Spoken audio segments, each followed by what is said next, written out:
Assalamualaikum and hi everyone. We are almost at the end of our course and today I will be talking about understanding groups and managing work teams. So let's check it out. First, let's start with the definition.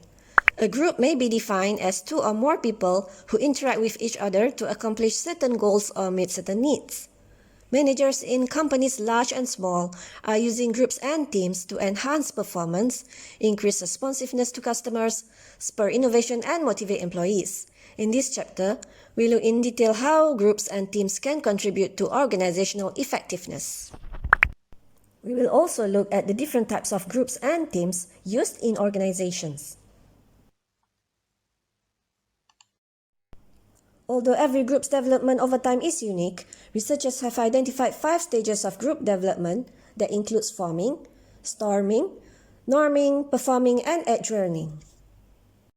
In the first stage, which is forming, members try to get to know each other and reach a common understanding of what the group is trying to accomplish and how group members should behave. During this stage, managers should strive to make each member feel that he or she is a valued part of the group. In the second stage, storming, group members experience conflict and disagreements because some members do not wish to submit to the demands of the group members. Disputes or conflict may arise over who should lead the group. During the third stage, norming, close ties between group members develop and feeling of friendship emerge. Group members arrive at consensus about what goals they should seek to achieve and how group members should behave toward one another. In the fourth stage, performing, the real work of the group is accomplished. Depending on the type of group in questions, managers need to take different steps at this stage to help ensure that groups are effective. And at the last stage, we have adjourning stage, which applies only to groups that eventually are disbanded, such as task forces. During adjourning, a group is dispersed. So for permanent type of group, they will not come to this last stage. So all in all, managers should have a flexible approach to group development and should keep attuned to the different needs and requirements of groups at the various stages. Above all else, and regardless of the stage development, managers need to think of themselves as resources for the groups. Managers, therefore, should strive to find ways to help groups and teams function more effectively. We must also understand that some groups don't get much beyond the forming or storming stages. These groups may have serious interpersonal conflicts and therefore could not proceed to the next stage. And some levels of conflict are actually good or conducive to high levels of group performance.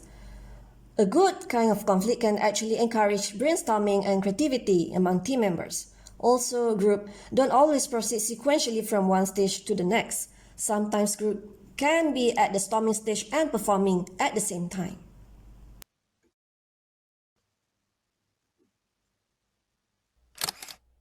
How group functions and ultimately their effectiveness depend on group characteristics such as roles, norms, status systems, group size, and group cohesiveness. A role is a set of behaviors and tasks that a member of a group is expected to perform because of his or her position in the group. In forming groups and teams, managers need to clearly communicate to group members the expectation for their roles in the group, what is required of them, and how the different roles in the group fit together to accomplish the group goals. Sometimes role conflict may occur when an employee has conflicting role expectations. Group norms are shared guidelines or rules for behavior that most group members follow. Groups develop norms concerning a wide variety of behaviors, such as their working hours, the sharing of information among group members, how certain group tasks should be performed, and even how members of a group should dress. Managers should encourage members of a group to develop norms that contribute to group performance and the attainment of group goals. So here you can see some examples of group behavior norms. Status is a prestige grading, position or rank within a group. Status system can also be an important factor in understanding behavior in team or group. Status is a significant motivator that has behavioral consequences when individuals see a disparity between what they perceive their status to be and what others perceive it to be. For example, a new employee who's given the chance to work with many top management of the company in a group will be very motivated because he's given the opportunity to work with very important people of the organization. Group size also affects group members' behavior. Small group and large group have their own advantages. Small group are better at completing tasks faster and getting the job done, while large group are better at problem solving, finding facts and gaining more diverse input. However, sometimes group that is too large might end up with the problem of social loafing, or we can also call it as free rider. Another important element of group behavior that affects group effectiveness is group cohesiveness, which is the degree to which members are attracted to or loyal to their group or team. When group cohesiveness is high, individuals strongly value their group membership and have strong desires to remain a part of the group. So this can actually help to increase productivity of the group. So managers can implement various steps to build cohesiveness among members.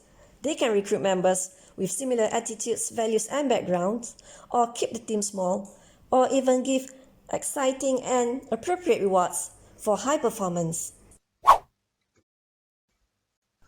So now let's focus our attention to the differences between a group and a team. A group is a collective of mutually independent individuals with separate goals who are brought together by common interests and experience. Even though everyone shares information and resources with other group members, each member is responsible for their own work. Meanwhile, a team is an interdependent group of individuals who share responsibility and are focused on a common goal.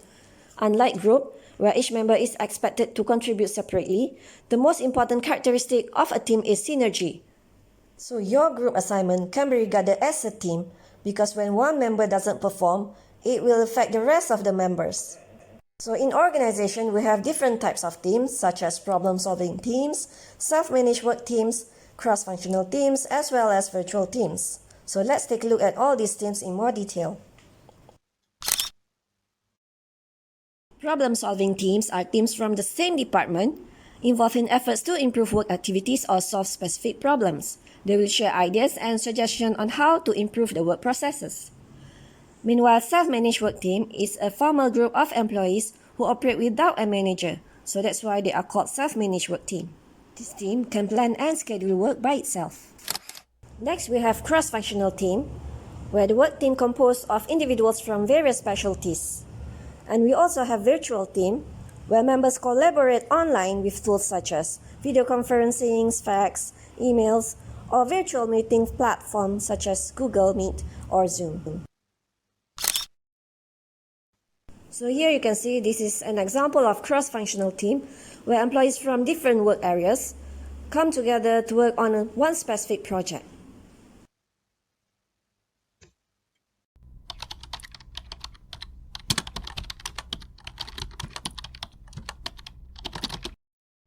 So the main concern in managing team is the team effectiveness. As seen from the model in Exhibit 10.6, the 4 key components of effective teams include context, team composition, work design, and process variables. 4 contextual factors that appear to be most significantly related to team performance are adequate resources, leadership and structure, a climate of trust, and performance evaluation and reward systems. Adequate resources are important in order to make sure the team is able to perform its job effectively. Resources can include timely information, proper equipment, adequate staffing, and administrative assistance. To function properly, a team also needs to agree on the specifics of work and how all team members' individual skills fit together. So this requires team leadership and structure. Members of effective teams also trust each other and their leaders, which facilitates cooperation and reduces the need to monitor each other's behavior.